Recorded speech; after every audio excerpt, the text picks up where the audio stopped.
Amém. Irmãos, eu quero agradecer mesmo, de verdade, de todo o meu coração, esses dias que fiquei aqui, fiquei muito bem hospedado e sendo muito bem tratado na casa do pastor aí, John Derrick. Excelentíssimo pastor John Derrick.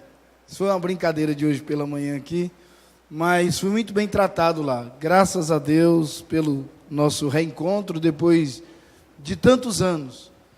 E uma coisa puxa a outra, né? Louvado seja Deus, porque eu também tive a oportunidade de encontrar depois de muitos anos, o Zequinha, que é o Barbosa.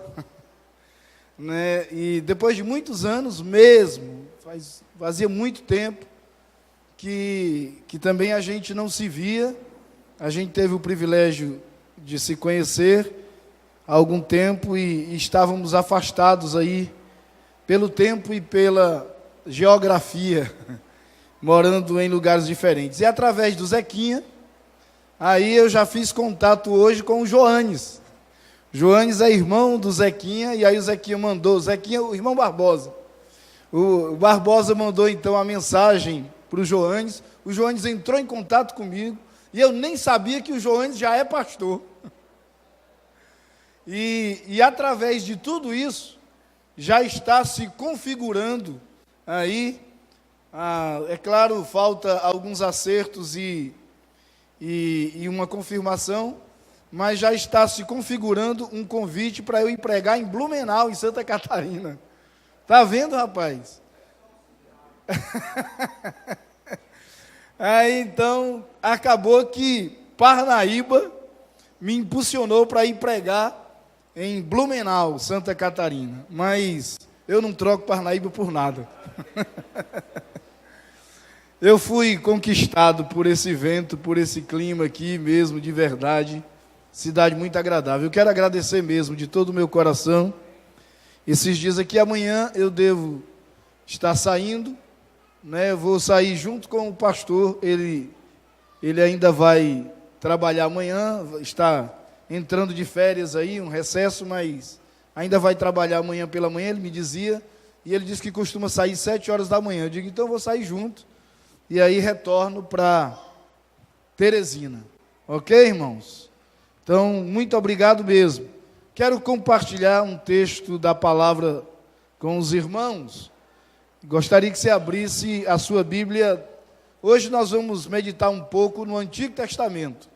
Então, gostaria que você abrisse sua Bíblia aí no livro dos Juízes, já que eu estou pregando numa igreja cujo pastor é promotor de justiça. Então, abra sua Bíblia no livro dos Juízes, capítulo 11.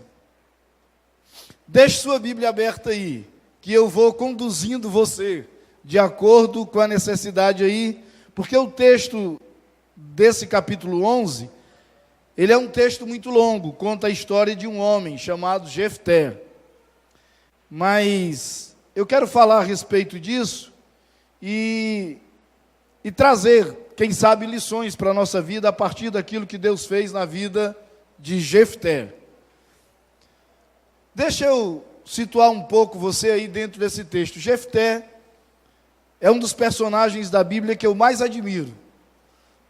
É muito perigoso a gente dizer assim, é o personagem que eu mais admiro, porque tantos outros personagens estão aí na Bíblia e que a gente faz menção desses homens, Davi, o apóstolo Paulo e etc. É claro que acima de tudo está o nosso Deus, Jesus Cristo, mas eu falo de homens santos, a respeito dos quais a Bíblia também fala, e não é nenhum pecado você ter uma admiração pela vida desses homens. O pecado, ele consiste na idolatria, quando você passa a idolatrar, mas você admirar aquilo que Deus fez na vida de homens santos, cujas histórias estão aí nas páginas sagradas, não há nenhum pecado nisso. E Jefté é um dos personagens da Bíblia que eu mais admiro, eu vou dizer por quê.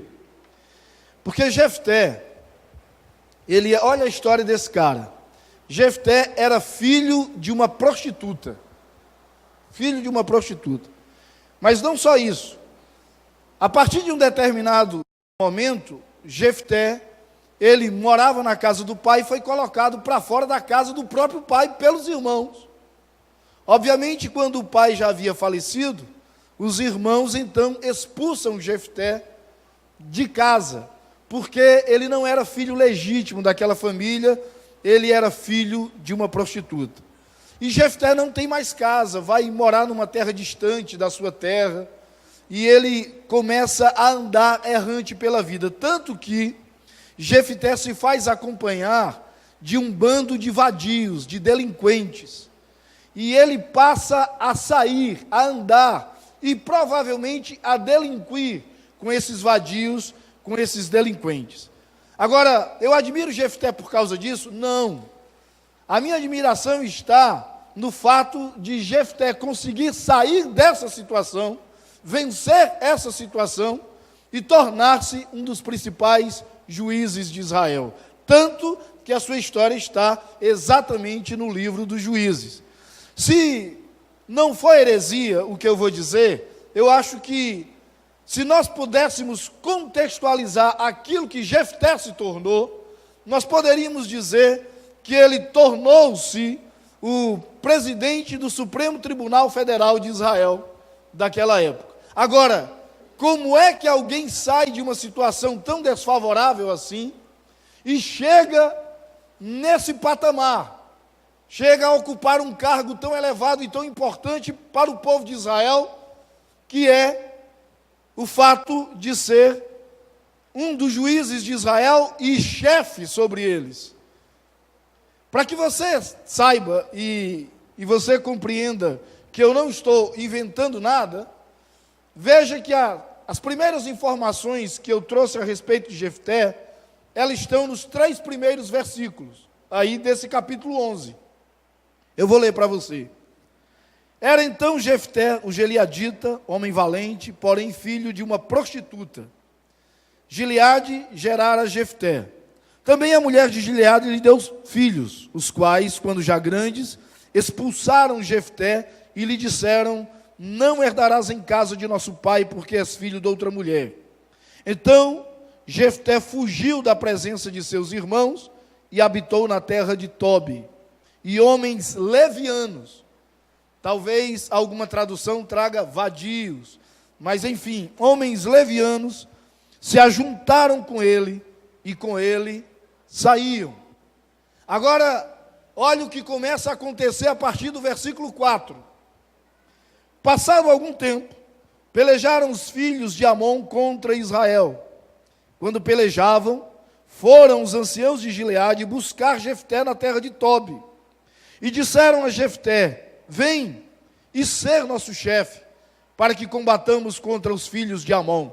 Porém Jefté disse aos anciãos de Gileade: porventura não me aborrecestes a mim, e não me expulsastes da casa de meu pai? Por que, pois, vindes a mim agora, quando estáis em aperto? Responderam os anciãos de Gileade a Jefté: por isso mesmo tornamos a ti. Vem, pois, conosco, e combate contra os filhos de Amon, e ser o nosso chefe sobre todos os moradores de Gileade. Agora preste atenção no versículo 9. Então Jefté perguntou aos anciãos de Gileade: se me tornardes a levar para combater contra os filhos de Amon, e o Senhor vos der a mim, então eu vos serei por cabeça? Esse é o preço.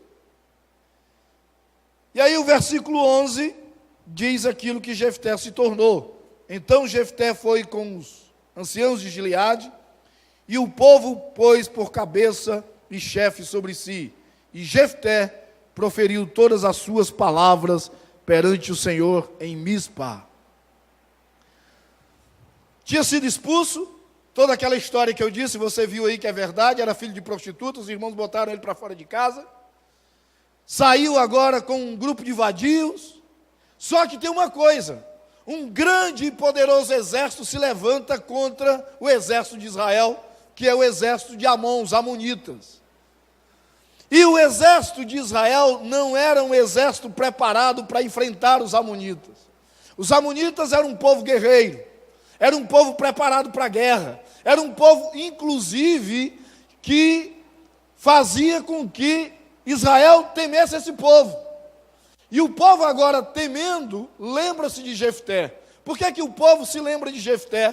Porque antes do texto dizer que Jefté era filho de uma prostituta, que foi para fora de casa, posto para fora de casa por seus irmãos, e que foi habitar numa terra distante, e que passou a sair e a andar com alguns levianos. Antes de tudo isso, o texto diz que Jefté era um homem valente. Jefté, como se diz lá no sertão de Pernambuco, era um cabra macho feito a gota. Confusão era com Jefté mesmo. E eles agora precisavam de um estrategista de guerra, precisavam de um homem valente, precisavam de um cabra brabo. E Jefté era esse cabra brabo. Aí lembraram de Jefté. E Jefté, como só tem de besta o nome, quando foi procurado, disse assim: ora, muito engraçado, vocês me expulsaram de casa porque eu era filho de uma prostituta e não podia ser herdeiro na casa do meu pai. Agora, quando vocês estão em aperto, porque o exército de Amon vem contra vocês, aí vocês me querem de volta, aí eu sirvo. Aí Jefté diz assim: mas tudo tem um preço. Se eu for e eu vencer o exército de Amon, vocês me colocam por chefe sobre vocês? Eu quero ser chefe de vocês. Jefté estaria dizendo assim: eu quero ser o presidente do Supremo Tribunal Federal de Israel. Ou vocês topam isso, ou vão combater contra os filhos de Amon. Vão combater o exército de Amon, vão perder mesmo, porque é tudo um bando de frouxos. Vão perder, então vão. Não, Jefté, vamos. O preço é esse, então bora. E Jefté se torna chefe sobre eles. E o que acontece é que Jefté, como era um homem valente, como era um estrategista de guerra, ele vai e o Senhor entrega, o texto vai dizer isso, entrega o exército de Amon nas mãos de Jefté, e o povo de Israel, o exército de Israel, venceu os amonitas. Deixa eu dizer uma coisa aqui. Já fazendo uma aplicação aqui na nossa vida. Você pode ter muitas qualidades, e eu sei que você tem. Mas, se você desprezar aquilo que Jefté desprezou, você tem tudo para ser um derrotado na vida. E você pode nem ter tantas qualidades assim. Mas se você valoriza aquilo que Jefté não valorizou, você tem tudo para ser um vencedor. E o que foi que Jefté não valorizou? O que foi que ele desprezou? A palavra de Deus. Puxa, mas o cara ora ao Senhor. Aí, na continuidade do texto, a gente vai ver que ele pede a Deus isso. Ele ora, Deus é com ele. Ele mesmo diz: se o Senhor me entregar o exército de Amon nas minhas mãos, então eu serei por chefe. Quando é que ele despreza justamente a palavra de Deus? Jefté fez um voto a Deus que ele não poderia ter feito. Esse voto está a partir do versículo 30. Olha aí, a partir do versículo 30 até o versículo 35. Diz assim a palavra do Senhor: fez Jefté um voto ao Senhor e disse: se com efeito me entregares os filhos de Amon nas minhas mãos, quem primeiro da porta da minha casa me sair ao encontro, voltando eu vitorioso dos filhos de Amon, este será do Senhor, e eu o oferecerei em holocausto. Assim Jefté foi de encontro aos filhos de Amon, a combater contra eles, e o Senhor os entregou nas mãos de Jefté. Este os derrotou desde Aroé até as proximidades de Minite, 20 cidades ao todo, e até Abel-Queramim, e foi muito grande a derrota. Assim foram subjugados os filhos de Amon diante dos filhos de Israel. Vindo, pois, Jefté a Mispá, sua casa, saiu-lhe a filha ao seu encontro, com adufes e com danças, e era ela filha única, não tinha ele outro filho nem filha. Quando a viu, rasgou as suas vestes e disse: ah, filha minha, tu me prostras por completo. Tu passaste a ser a razão da minha calamidade, porquanto fiz voto ao Senhor e não tornarei atrás.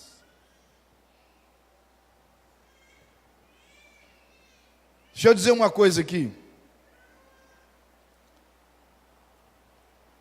Jefté fez um voto de oferecer a primeira pessoa que saísse da casa dele em holocausto ao Senhor, caso o Senhor concedesse a vitória na guerra contra os amonitas. Havia uma tradição no povo de Israel de que quando alguém voltava vitorioso de guerra, as mulheres da casa desse comandante de guerra lhe saíam ao encontro justamente com adufes e danças. Foi assim com Davi. Só que Jefté só tinha uma filha. E ela era filha única. O texto diz que ele não tinha nem filho mais, nem filha. Só uma filha ele tinha.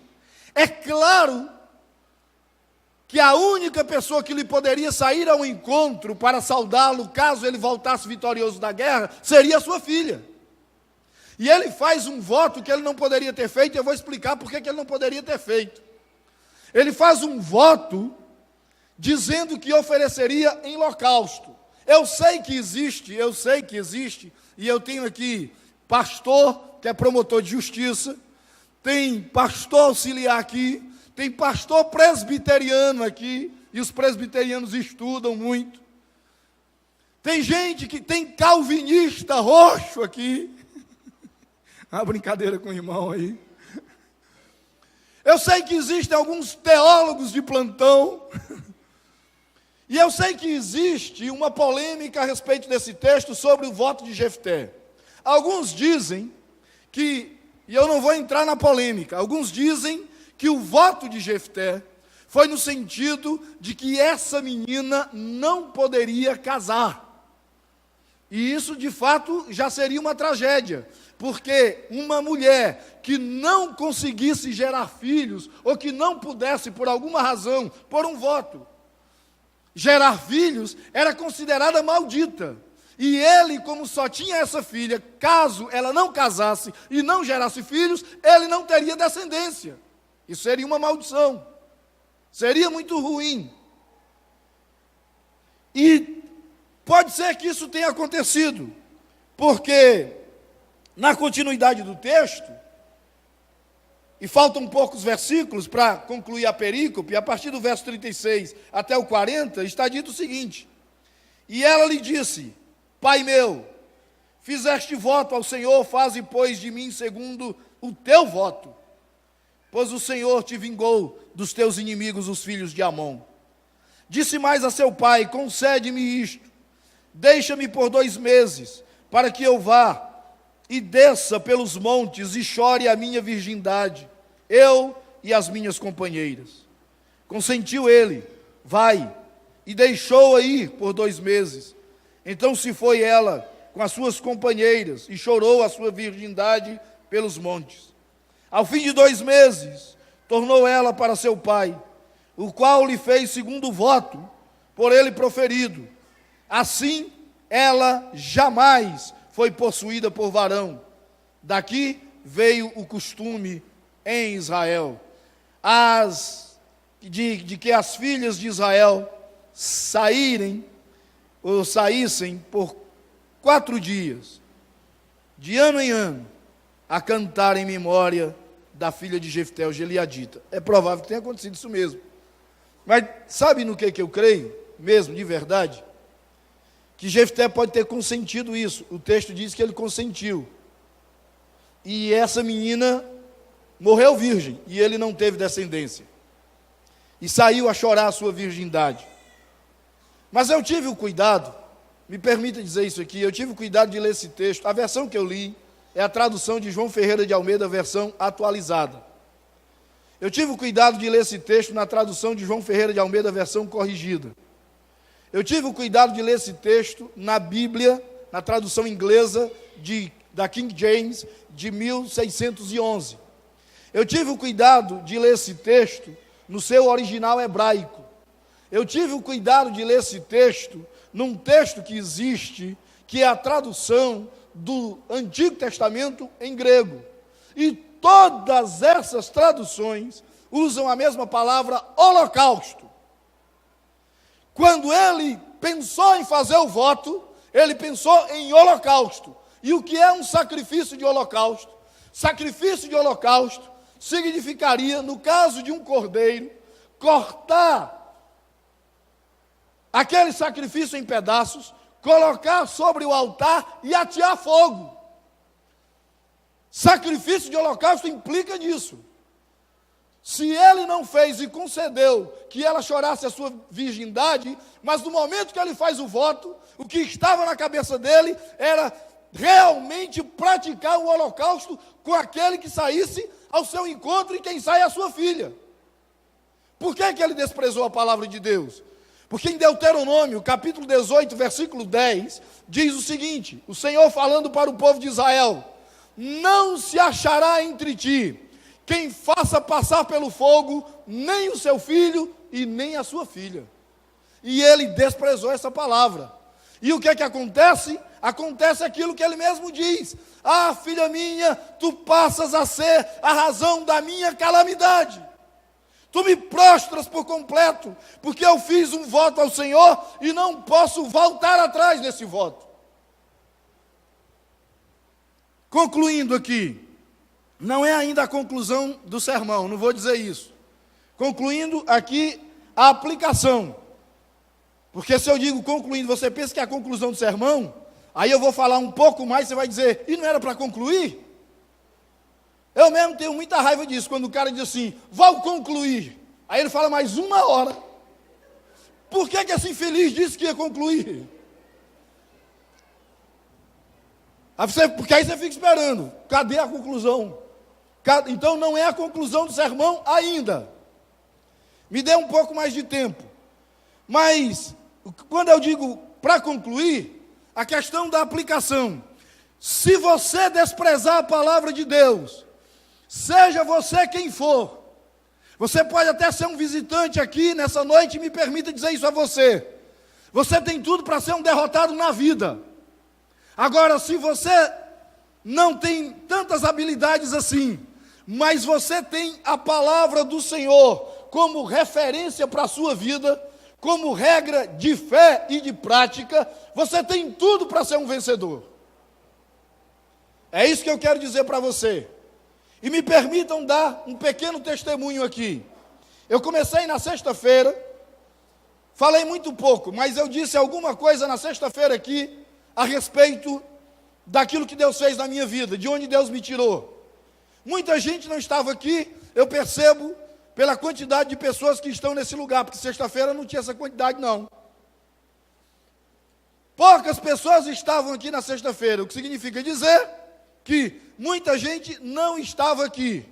Daqui a pouco essa igreja vai precisar de 2 cultos, porque já está ficando cheinho assim o negócio. Quando começou a ficar assim, lá na Ibansol, eu disse, vamos fazer 2 cultos, rapaz. Pastor, e quem é que vai pregar 2 cultos? Eu prego nesse negócio, nos 2 cultos, rapaz. Prego 5 horas da tarde, prego 7. Aí eu disse para o grupo de louvor, se vocês toparem tocar os 2 cultos, ó, botei uma bronca para vocês aí. Se vocês toparem tocar os 2 cultos, eu topo pregar. Aí o cara disse assim, estamos juntos, eu peguei pela palavra, a gente tem 2 cultos lá. Então é o seguinte, não tinha essa quantidade de pessoas, mas eu contei um pouco da minha história aqui, deixa eu contar para você agora dentro desse texto e dentro daquilo que eu quero falar para você como ilustração. Eu fui praticamente alfabetizado quando eu me converti, 22 anos de idade. Por quê? Porque aos 13 anos eu larguei a escola. Larguei a escola para fumar maconha. Larguei a escola para usar droga. O que foi que aconteceu? O que aconteceu é que eu me envolvi com o consumo de droga, depois com o crime, passei a assaltar, traficar drogas, me envolvi com o crime organizado mesmo. Crime organizado. Eu posso agora dizer isso aqui, porque são 35 anos de conversão e eu já recebi um alvará de soltura, não tenho mais medo de promotor. Não, isso significa dizer que tudo isso passou e eu não posso mais ser preso pelo que eu cometi, a não ser que eu cometa um outro crime. Mas como não é o caso, então são 35 anos, tudo prescreveu. Eu paguei uma parte disso, porque fui preso. Eu conheço presídio, não é só por fora não, eu conheço por dentro. Fui preso, puxei cadeia um tempo, outros crimes prescreveram. A lista era muito grande. estava armado com pistola semiautomática, com metralhadora, com fuzil 762, liderando, como eu disse, quadrilha de assalto, tráfico de drogas, ligado ao crime organizado. Então, tinha parado de estudar aos 13 anos. Eu não tinha concluído o primeiro grau, na época o primeiro grau, hoje ensino fundamental, ensino médio, mas na época o primeiro grau, o segundo grau. Parei de estudar. Aí me converti. Quando eu me converti, eu disse, arrumei uma encrenca. O que é que eu vou fazer na minha vida agora? Porque o que eu fazia antes eu não posso fazer como crente. E eu não estudei e nunca tinha trabalhado. Eu só tenho um calo nesse dedo aqui, mas na mão não tem calo. Eu nunca tinha trabalhado. Eu cheguei para o pastor e disse assim, pastor, eu já sei o que é que eu vou ser na vida. Eu vou ser pastor. E ele disse assim, rapaz, calma aí, Sérgio, calma aí. Eu sei por que você está dizendo que vai ser pastor. Porque você não deu para nada na vida. E agora que é crente, acha que qualquer crente pode ser pastor. Eu disse, não, eu vou ser pastor. Mas não tem gente que pensa assim? Tem. Olha, eu já viajei o Brasil inteiro, uma boa parte contando essa história, contando esse testemunho. Isso dá 2 horas de história, que eu não tenho tempo para contar aqui. E uma vez eu estava viajando com um homem, estava do meu lado no avião. Aí ele estava do meu lado do avião, conversando, a gente batendo um papo. Ele disse assim, eu sou um homem feliz e realizado. Porque eu tenho 3 filhos, ele disse. O meu filho mais velho formou-se em Direito. Assim que se formou em Direito, prestou lá o exame para a OAB, passou. Rapaz, o primeiro concurso que ele fez, ele passou. Para a Polícia Federal, e hoje ele é delegado da Polícia Federal. Eu disse, parabéns, isso é uma vitória mesmo, um filho formado, e com essa capacidade, tudo que faz passa. Ele disse, pois é, a minha filha, que é do meio, ela formou-se em medicina, e justamente esse meu filho, que é delegado da Polícia Federal, me ajudou, e eu e ele, nós montamos o consultório da minha filha. Então ela formou-se em medicina, e já tinha o próprio consultório. Eu disse, parabéns, isso é uma bênção, rapaz. Ele disse, só o mais novo, rapaz, que não deu para nada na vida foi ser pastor. Mas não vai adiantar muita coisa não, irmão, porque aqui é feito cachoeira.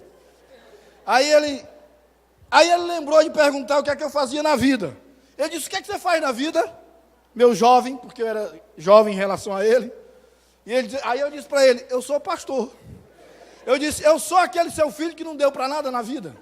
Ele disse, não, rapaz, mas você acredita que esse meu filho, que é pastor, é o melhor filho que eu tenho?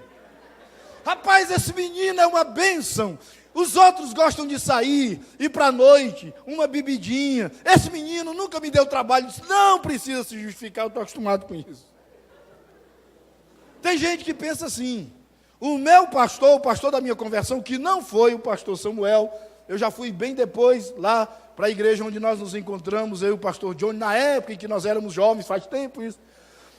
E aí, o pastor da minha conversão achava isso também. Aí ele disse uma coisa, ele disse assim, Sérgio, que era assim que esse nome Sérgio vem do crime, e ele disse, Sérgio, você nunca vai ser pastor. E eu disse, apesar desse incentivo que o senhor está me dando, por que o senhor disse que eu nunca vou ser pastor? Ele disse, olhe para o seu histórico. Você largou a escola aos 13 anos, cara. Você tem 22 anos, que era a idade da minha conversão. Não vai adiantar muita coisa não, irmão.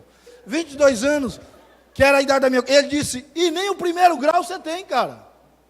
Você precisaria ter o primeiro grau, depois o segundo grau, prestar um vestibular para a faculdade de teologia, passar no vestibular, entrar na faculdade e conseguir sair. Você está vendo que o caminho é muito longo? Eu disse, pastor, até cansa o senhor falar isso. Agora, todo caminho longo tem o primeiro passo. E o senhor falou aí, o primeiro passo é o primeiro grau. Rapaz, eu vou atrás desse negócio. Procurei a Secretaria de Educação, contei a minha história. Aí disseram assim, rapaz, só se for o supletivo. Hoje tem o EJA, ensino de jovens e adultos, mas naquela época supletivo. Eu disse, e como é o supletivo? Você tem que pagar um cursinho e é caro. Eu disse, mas eu não tenho dinheiro para isso, eu estou começando a vida agora. Ah, então nem adianta, então nem se inscreva. Mas eu posso fazer a prova sem fazer o cursinho? Pode, mas não passa. Esse negócio de que eu não posso, eu já estou acostumado. Eu quero saber o que é que eu posso. Eu posso fazer a prova? Eu posso pagar a minha inscrição e fazer a prova? Ela pode, mas não passa. Aí eu fiz a inscrição, aí comecei a assistir numa TV Telefunken, 10 polegadas, preto e branco, telecurso do 1º grau. Rapaz, eu acho que nem passa mais esse negócio. Não, porque até mudou, né, o nome não tem. Telecurso 1º grau. Aí eu via tudo, aí tinha orientação para você comprar os fascículos nas bancas. Aí eu comprava os fascículos, aí chegava para um primo meu, eu tenho um primo que o cara é inteligente, o cara é crânio, o cara é gênio. Primo meu, Adriano. Rapaz, o Adriano, hoje ele é um empresário muito bem sucedido em Fortaleza, ficou rico. Usou a inteligência para enricar, graças a Deus, mas hoje ele é rico. Mas o Adriano era assim, se você fosse fazer um concurso, 50 mil candidatos, uma vaga. Se você visse o nome do Adriano lá, podia nem gastar o seu dinheiro, que ele passava, a vaga era dele. Rapaz, o cara era virado num molde de coentro. O cara, meu irmão, o cara estudava muito, ele sabia demais. Aí eu assistia lá, comprava os fascículos, lia, não entendia nada. Aí eu chegava para o Adriano, Adriano, meu primo, me ensina, Adriano, eu preciso aprender que eu quero fazer o telecurso, eu estou fazendo o telecurso e eu quero fazer a prova do supletivo, quero passar. O Adriano, ô Sérgio, rapaz, que bom, cara, que você quer recuperar o tempo perdido. Ah, bicho, não, tá certo, eu vou te ajudar. Aí me ensinava. E eu aprendia, porque tinha um detalhe, o pastor disse assim, além do seu histórico, tem os seus exames. E eu tinha ido no médico e o pastor foi pegar os exames. Naquela época, eu sei que a medicina hoje avançou muito, mas naquela época o diagnóstico era, eu não tinha cérebro. O médico disse assim, rapaz, a cabeça desse menino é feito tamborim de escola de samba, é oca. Porque a droga comeu os neurônios dele, ele não tem condição de aprender mais nada. Ele disse, Sérgio, você não aprende mais nada na vida. Eu disse, eu não aprendi nada até aqui, então agora eu vou morrer. Mas aí o Adriano me ensinava e eu conseguia aprender. Ele me ensinava uma coisa, Carlos, está ouvindo? Pronto. Ele me ensinava. Amém. Ele me ensinava, ó, milagre, rapaz. Ele me ensinava uma coisa só 10 vezes. 10, só 10. E eu aprendi, rapaz. Aí eu fiz a prova, o que foi que aconteceu? Sabe o que aconteceu? Passei. Cheguei para o pastor e disse, pastor, primeiro grau. Sérgio, isso é o 1º grau. Eu disse, mas pastor, agora eu vou atrás do 2º. Telecurso do 2º grau, comprava os fascículos, Adriano me ensina. Aí agora o 2º grau, bicho. Ele me ensinava a mesma coisa 20 vezes. Eu aprendi. Fiz a prova, passei. E eu disse, pastor, eu agora vou para as cabeças. Eu agora vou fazer o vestibular para a faculdade de teologia. Fiz o vestibular, passei. Aí entrei na faculdade de teologia, porque onde eu fiz seminário, você tinha que fazer vestibular mesmo. O curso já era um curso que, de uma faculdade, já tinha o reconhecimento do MEC. Aí eu fiz, hoje alguns seminários ainda correm atrás desse reconhecimento, mas esse já tinha. Quando eu estou lá na faculdade, aí aparece, em uma das aulas lá, aparece um tal de hebraico. Quem é pastor aqui sabe o que é isso. Hebraico, você escreve da direita para a esquerda, caracteres diferentes, tem nada a ver com a língua portuguesa, e o professor de hebraico era norte-americano. Eu digo, eu tinha que aprender inglês para aprender hebraico, agora é aqui que eu fico. Aí eu cheguei para ele, eu acho que foi uma recaída que eu tive, o nome dele era James, eu disse, James, meu teacher, James. Rapaz, eu não sei nos Estados Unidos, mas aqui no Brasil, James, a gente tem um ditado, que é assim, uma mão lava a outra. E ele tinha um sotaque muito carregado, ele disse, o que você quer, Sérgio? Eu disse, eu só quero passar. Ele disse, então estude para passar. Eu disse, não vai adiantar, eu não aprendo esse negócio. Ele disse, e qual é a sua proposta? Eu disse, a minha proposta é o seguinte, eu quero lhe dar um presente. Eu quero lhe dar um presente e você me passa.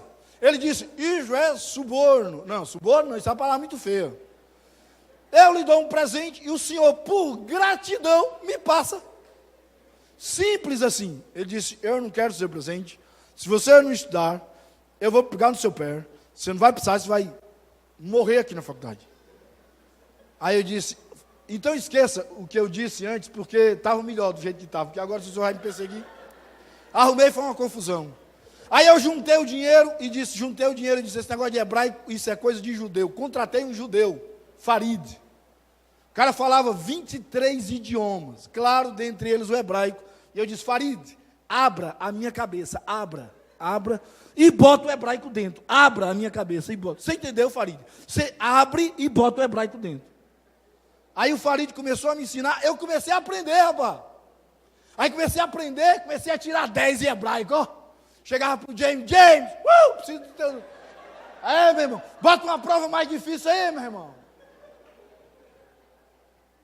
Aí eu comecei a tirar 10 em hebraico, saí da faculdade. Consegui sair. Quando eu saí da faculdade, aquilo que nos desafia, parece que a gente cria assim um apego, uma dependência, eu sei lá o que é. E eu quis continuar estudando hebraico. Farid, eu não quero parar, eu quero continuar estudando. Chegou um tempo que o Farid disse assim, rapaz, você já está num ponto que você tem disponibilidade para viajar? E eu disse, eu tenho. Você vai para onde? Ele disse, eu tenho um amigo em Salvador, você vai morar lá. Em Salvador, ele é um judeu messiânico. Esse cara, ele, além de ser judeu messiânico, professa a mesma fé que você professa, ele tem doutorado na língua hebraica. E eu vou mandar um recado para ele, dizendo que você tem interesse em desenvolver no conhecimento da língua hebraica. Pode mandar, Farid, eu vou. Cheguei lá, o Sherbel foi me pegar, e depois que ele foi me pegar no aeroporto e tal, levou para a casa dele, aí disse, olha, Farid me disse que você quer avançar no conhecimento da língua hebraica. Muito bem, por isso que eu estou aqui. Então, a partir de hoje, não falamos mais português. Vamos falar só hebraico. Ele disse, espera aí, chefe, e se eu quiser comer? Ele disse, se vire. Se você não aprender a falar hebraico, você vai morrer de fome aqui. Aí eu disse, agora é uma questão de sobrevivência. Eu digo, eu vou aprender esse negócio. Era hebraico de manhã, de tarde, de noite, de madrugada. Aí eu comecei a aprender um pouco de hebraico, me tornei um curioso em hebraico. Depois que voltei, aí uma faculdade do sul do país, Roquemar, estava oferecendo um curso de convalidação para os pastores que tinham passado pelo seminário e o diploma não era reconhecido pelo MEC e eles precisavam de uma complementação. E dentro dessa complementação, claro, tinha hebraico. Só que os pastores já tinham visto hebraico. E precisavam de uma complementação. Eles estavam procurando um professor de hebraico. Eu não sei quem, não lembro mesmo quem. Mas alguém sugeriu o meu nome lá e o coordenador do curso me procurou. Aí eu disse, não, eu tenho um pequeno conhecimento de hebraico. Mas a questão é o seguinte, eu não tenho nada que oficialmente me credencie a dar aula num curso, que esse curso já tem característica de pós-graduação, porque o pessoal já fez o seminário, já tem o bacharelado. Aí o coordenador do curso disse, aí é que está, não tem, para o MEC não tem. Porque se o MEC não reconhece, então eles não têm. Como você já tem o curso reconhecido, para o MEC você já tem o bacharelado em teologia. Eles não. Então você já está acima. Mas, de qualquer forma, a gente faz um acordo. Se você topar dar aula para o pessoal, a faculdade lhe oferece um mestrado na área de Antigo Testamento. E aí, como aluno do mestrado, e ainda tendo a graduação reconhecida pelo MEC que eles não têm, você pode tranquilamente dar aula para eles. Topa? Eu disse, está fechado, topo. Pode me inscrever aí no pós-graduação que eu topo. No mestrado que eu topo. Aí nós começamos a andar e eu fui dar aula para os pastores. Quando eu estou dando aula lá, vou dar aula lá, estou conhecendo a turma. Quem é que está sentado lá com a cabecinha já branca? Carlos, meu Deus. Não era ele não. Mas era o seguinte, o pastor que disse que eu nunca ia ser pastor, já com a cabecinha branca, mas o curso ainda não era reconhecido. Aí lá, e eu dando aula de hebraico para ele, ele chegou para mim e disse assim, depois ele disse, eu estou envergonhado, cara. Como é que eu falei aquilo lá atrás, que você nunca ia ser pastor, e agora você me dando aula de hebraico? Aí aqui a gente se encaixa no texto. Eu disse, pastor, o segredo está em não desprezar a palavra de Deus. Eu creio nessa palavra. E tudo quanto ela diz. E essa palavra diz que Jesus pode todas as coisas, Deus pode todas as coisas. E eu disse, pastor, o segredo, sabe onde é que está o segredo? Está no primeiro versículo da Bíblia, Gênesis, capítulo 1, versículo 1. Você sabe o que diz lá, pastor? Eu perguntei para ele. E ele diz assim, no princípio criou Deus os céus e a terra. Eu disse, como é isso em hebraico? Aí ele ficou, eu disse, não sabe, né, menino? Eu vou lhe reprovar.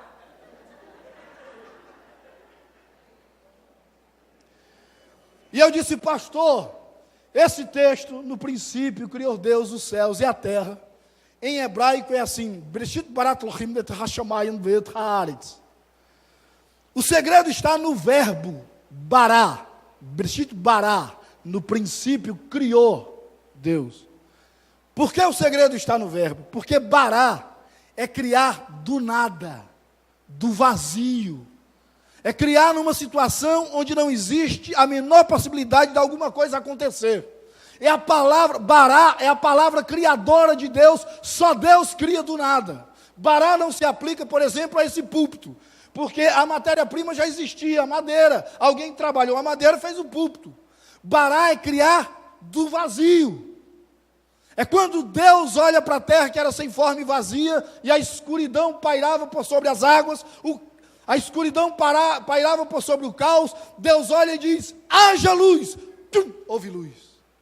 É assim, pastor, Deus olhou para a minha cabeça, não tinha mais neurônio, como o senhor disse. Aí Deus disse assim, haja neurônios. Aí, haja condição de aprender. Condição de aprender. E eu creio nessa palavra. E Ele me deu condição de aprender. Ele restaurou os neurônios. Deus ressuscita neurônios. Aí eu disse, é nisso que eu creio, porque eu creio na palavra, eu não desprezo a palavra, não tenho tantas habilidades assim, até como Jefté tinha, mas Jefté desprezou o que ele não poderia ter desprezado a palavra de Deus. Eu não desprezo a palavra, é por isso que eu estou aqui, meu irmão. E eu disse, pastor, e é por isso que eu estou dando aula num curso para um pessoal que já tem, pelo menos teoricamente, o bacharelado em teologia. Esse é o segredo, irmãos. Tem uma história interessante, real. É que um grupo de matemáticos, tem nada a ver com Bíblia não, matemáticos, estudando matemática, interessado em matemática. Pessoal da Universidade Hebraica em Jerusalém, esses caras sabem que existem códigos no Antigo Testamento. Cada letra do alfabeto hebraico tem uma numeração. E eles então foram tentar ver se achavam isso com interesse em números, com interesse na matemática, se achavam alguma mensagem codificada em números no Antigo Testamento. Aí vasculhando, esses caras encontraram a primeira letra do nome de Jesus em hebraico, o Yod. Aí acharam o Yod. Aí saíram contando, ver se achavam a segunda letra. 529 letras depois acharam a segunda letra do nome de Jesus. Ele disse, será que se a gente contar 529 letras, acha a terceira letra? Rapaz, eles contaram, tem gente que não tem o que fazer, aí contaram 529 letras, acharam a terceira letra. Olha, vamos contar mais 529? 529, e assim, eles foram tentando construir, tentando perceber uma mensagem codificada, que estava ali em números, a cada 529 letras. Quando a sequência foi quebrada, que entrou uma letra que não fazia sentido, aí eles pararam. Não, agora entrou uma letra que não faz sentido. Então vamos parar aqui. E vamos ver se a gente consegue construir uma frase, desde a primeira letra até a última. E acharam uma frase codificada. E a frase que eles encontraram foi Yeshua Yakol, em hebraico, que significa Jesus é capaz. E isso num texto que fala da criação. Jesus é capaz. Agora eu quero concluir. E quero dizer para você, Yeshua Yakul, Jesus é capaz.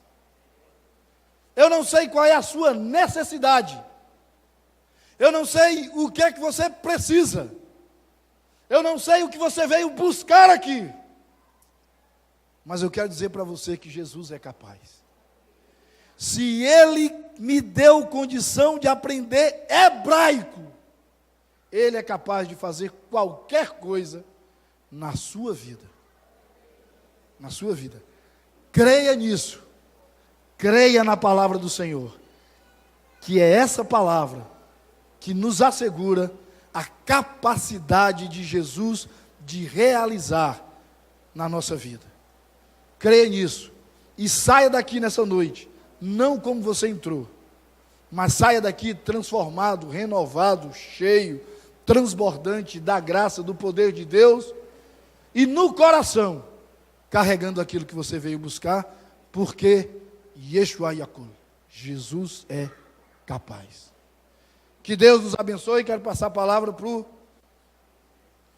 ilustríssimo, reverendíssimo, rapaz, ficou a brincadeira desde manhã, pastor John Derrick, que lá em Fortaleza a gente chamava de Johnny Derrick. Obrigado, irmão. Qualquer coisa me chama aí de novo que eu venho. Aí tá uma irmã que disse assim: ei, esse negócio de pastor está andando por aqui. Não, aqui é pastor Johnny. Amém, amém. Irmãos, olha, se você disser que veio à Igreja Batista e nunca ouviu ninguém falando em língua, você diga, pois lá no Betânia, não é não? É de púlpito. E é só um que fala, e é bom que ele fala e já interpreta. É bênção, né? O que você ouviu é exatamente isso. Um homem que tinha tudo para ter sucesso, se tornou o que muita gente almeja na vida, o chefe. Mas, tendo alcançado todo o sucesso, ele perdeu tudo porque não deu crédito à palavra de Deus. E é o que acontece na vida também de muita gente no nosso meio. Pessoas que são amigas de Deus, pessoas que são amigas do Evangelho, pessoas que frequentam porque gostam da palavra pregada na igreja dos crentes. Pessoas que acham bonito e dizem assim, um dia eu ainda vou ser crente. Mas são pessoas que estão desprezando a palavra de Deus. Porque a palavra de Deus diz, ao menos em 2 lugares, e na realidade em 3, por 3 vezes, 2 no livro de Hebreus e 1 no livro de Salmos, a palavra de Deus diz, se hoje ouvirdes a sua voz, não desprezais. Se hoje você ouviu a voz de Deus falando com você, por meio da história, por meio da pregação, por meio dos louvores, não despreze a mercê que Deus está concedendo a você. Hoje existem bilhões de pessoas que não sabem que Jesus Cristo é o Senhor, que não sabem que Deus amou o mundo de tal maneira que deu o seu Filho unigênito, para que todo aquele que nele crê não pereça, mas tenha a vida eterna. Mas você sabe. Quis Deus que você hoje viesse ouvir a mensagem de que Jesus Cristo é capaz. E eu quero perguntar a você, o que é que você vai fazer com essa palavra? Existem 2 atitudes que nós podemos tomar. Uma é arrepender-se e crer em Jesus Cristo. E a outra é não fazer nada, que é a mesma coisa de desprezar a palavra que foi plantada hoje no seu coração. Eu quero perguntar para você, o que você vai fazer com este Jesus Cristo que foi anunciado aqui? Não se preocupe se a sua mulher ouviu, se seu filho ouviu, Não fique dizendo, se fulano de tal tivesse aqui hoje para ouvir essa palavra. Eita palavra de poderosa. Eu quero que você olhe para dentro do seu coração e responda para o seu Criador. O que é que você vai fazer com Jesus Cristo? Você vai render-se a Ele, dizer, Jesus, eu preciso de Ti. Eu preciso do Teu perdão. Eu preciso da Tua graça. Eu preciso de Ti. Não é o Senhor que precisa de mim. Às vezes eu fico mordido. O pastor falou aí dos calvinistas. Eu fico mordido pela posição que o homem tem sido colocado diante de Deus. Deus pode fazer tudo se o homem deixar. Então quem manda é o homem, não é Deus. E eu quero declarar desse púlpito: Deus faz tudo o que Ele quer e faz de acordo com o seu caráter, e você não pode mexer uma palha, porque você é criatura e Ele é criador. Mas você está ferindo a liberdade do homem. Quem está lançado no inferno hoje por causa dos seus pecados estaria chorando e dizendo: por que que ele não se meteu no meio? Por que que ele não me arrastou da minha cegueira, do meu pecado, e me levou seguro para o céu? Porque quando o homem está pagando pelos seus próprios pecados, tudo o que ele quer na vida é um Salvador. E hoje, sem ter sido ainda lançado longe da presença de Deus por toda a eternidade, hoje você tem a possibilidade de se arrepender e dizer: Jesus, eu preciso de Ti. Salve a minha vida, Senhor.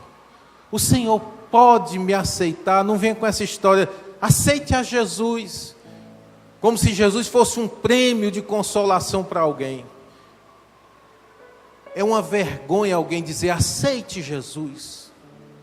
Você deveria estar dizendo: Jesus, por favor, me aceite. Porque somos nós que precisamos dele. Em excelsa glória eterna, Jesus Cristo estava desde toda a eternidade. Pai, Filho e Espírito Santo, e eles não precisavam absolutamente de nenhum outro ser para que a glória eterna existisse. É a característica da azeidade. Deus se basta a si mesmo. No momento em que Deus decide criar qualquer coisa, Ele cria para o louvor da sua glória. A primeira atitude dos anjos criados é de adoração. Até o próprio Satanás e os que caíram depois da sua rebelião, antes dessa rebelião, adoravam ao Senhor. Deus cria o ser humano não para que o homem fosse feliz. Deus cria o ser humano para o louvor da sua glória. E o diabo engana aquele primeiro casal, dizendo: você pode ser como Deus, você será como Deus. Em vez de dar glória ao Deus Todo-Poderoso, você vai receber glória a você mesmo. É o que muita gente tem pregado para você. Dê uma chance a Jesus. Olha, o coitado do Jesus foi morto numa cruz, sofreu por você. Aceite Jesus, não deixe Jesus triste. É mentira. Jesus Cristo é o Senhor da glória. Deixou o esplendor da sua glória, como diz aquele velho cântico. Sabendo o destino aqui, estava só e perdido no Gólgota para dar a sua vida por mim, pecador. E a pergunta daquele homem que escreveu o livro é essa: se isto não for amor, o que pode ser? Jesus é capaz de pegar o pior pecador, o mais fraco, o mais tíbio pecador que houver aqui, e torná-lo um santo. Porque Cristo não apenas reforma, Cristo faz novas todas as coisas. O pastor Sérgio falou aqui ontem exatamente isso. Quando Cristo ressuscitou Lázaro, Ele não fez a parte que os homens poderiam fazer, que era rolar a pedra. Ele faz o impossível. Só Deus pode ressuscitar mortos. Só Deus pode trazer vida a quem está morto em delitos e pecados. Só Deus. A sua vontade não vai querer isso. A sua oração não consegue fazer isso. As suas boas obras são nada diante da bondade de Deus. Não causa o menor não causa a menor surpresa em Deus você fazer qualquer grande coisa, porque Ele é maior do que tudo que você tiver já feito na vida. Só Deus pode regenerar um pecador. E isso é a proposta do Evangelho. É você ver a sua miséria, a sua desgraça, e como aquele cego na estrada de Jericó, clamar: Jesus Cristo, tem compaixão de mim. Jesus Cristo, tem compaixão de mim. E Jesus é capaz de transformar você. E hoje, queridos, é um bom dia. Hoje é um bom dia para que Deus opere poderosamente, salvando pecadores. Eu gostaria de convidar aqueles pecadores que reconhecem que precisam de Jesus, para tomarem uma posição diante de Deus nesta noite. Não é diante de mim, não é diante desta igreja, mas é diante de Deus Todo-Poderoso, o eterno, o justo juiz, o juiz de toda a terra, aquele que conhece até os seus pensamentos. E você tomar uma posição diante dele e dizer: tem compaixão de mim, Senhor, eu preciso de ti, salve a minha vida. E se nessa noite você reconhece isso, que você precisa de Jesus Cristo, eu quero convidá-lo a orar comigo, uma oração em que você clama pela ajuda de Jesus Cristo. Aquele que deseja, nesta noite, ir a Jesus Cristo em oração e dizer: compadece-te de mim, Senhor, eu sou pecador, eu preciso de salvação. Eu gostaria que fechasse os olhos comigo nesse momento e orasse. Você pode orar em voz alta, você pode orar no seu coração, mas se você deseja que Jesus Cristo de fato perdoe os seus pecados, e você se aproxima dele na esperança de que ele perdoe, salve, purifique, transforme a sua vida, não apenas dê um jeitinho, mas que você de fato seja feito uma nova criatura. Eu queria que você me acompanhasse nesta oração. Senhor Jesus, eu reconheço que sou pecador, que tantas e tantas vezes ofendi a tua santidade, a santidade de Deus, com as piores escolhas, fazendo a minha vontade, fazendo a vontade dos meus pensamentos, mesmo sabendo que eram contrárias à tua palavra. Em algum ponto da vida, Senhor, eu me desviei dos teus caminhos, deixei de andar contigo e passei a andar para mim mesmo, viver para mim mesmo.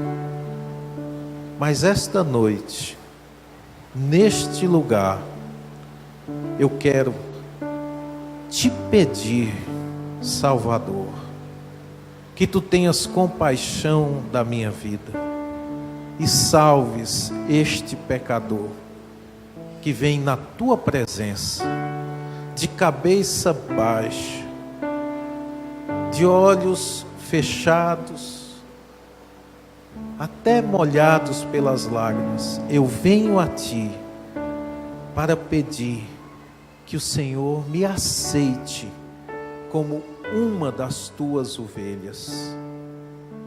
perdoa os meus pecados e faz em mim conforme a tua vontade. Salva-me, Jesus, porque eu preciso de ti. Tem compaixão de mim, Jesus, porque eu preciso de ti. Amém.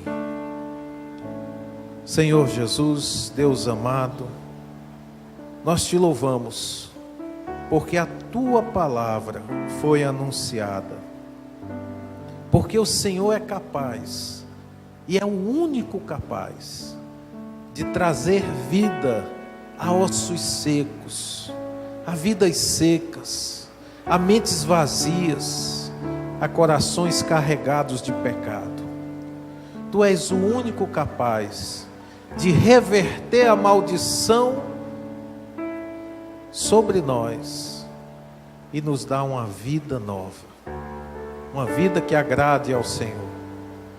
E nesta noite, homens e mulheres ouviram o teu chamado, e esta noite o Senhor tocou vidas e salvou vidas neste lugar, para a glória do teu Filho Jesus.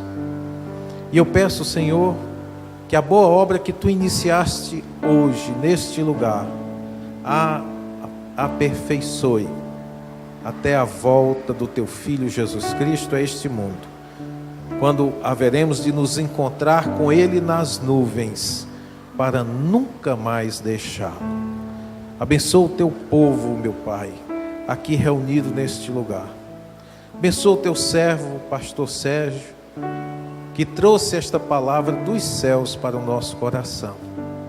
Abençoa esta igreja, Senhor, por esses 20 anos de vida desta igreja neste lugar. Começou como congregação e agora, como igreja, tem abençoado tantas vidas.